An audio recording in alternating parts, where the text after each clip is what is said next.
ভাই আমার তো জাতীয় পরিচয়পত্র বা এনআইডি আছে। আমার কি আর জন্ম সনদের প্রয়োজন আছে?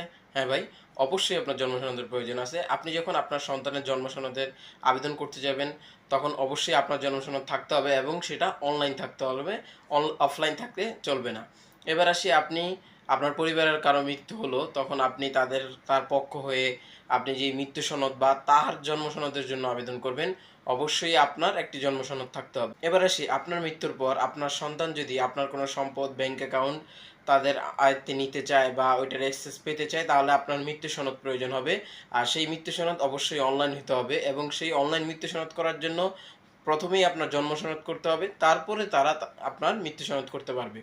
এছাড়াও আসি আপনার ধরেন সাপোজ ভোটার আইডি কার্ডের সংশোধন আছে বা আপনার এডুকেশন সার্টিফিকেটের সংশোধন আছে।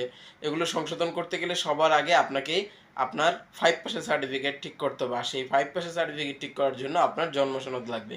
এবার আসি আপনি এনআইডি যদি ভুল থাকে সেটি সংশোধনের জন্য আপনাকে সবার প্রথমে অনলাইন জন্ম সনদ দিতে হবে এবং সেটার ভেরিফাই কপিও জমা দিতে হবে।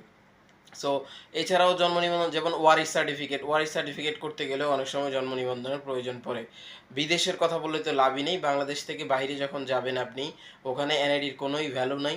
বেশিরভাগ ক্ষেত্রেই পাসপোর্ট রিনিউ করেন বা অন্যান্য কাজে ব্যবহার করার ক্ষেত্রে অবশ্যই আপনার বার্থ সার্টিফিকেটই প্রয়োজন হবে। তো ভিডিওটি ভালো লাগলে অবশ্যই শেয়ার করে দিবেন। দেখা হবে পরবর্তী ভিডিওতে। Till then take care. আল্লাহ হাফেজ।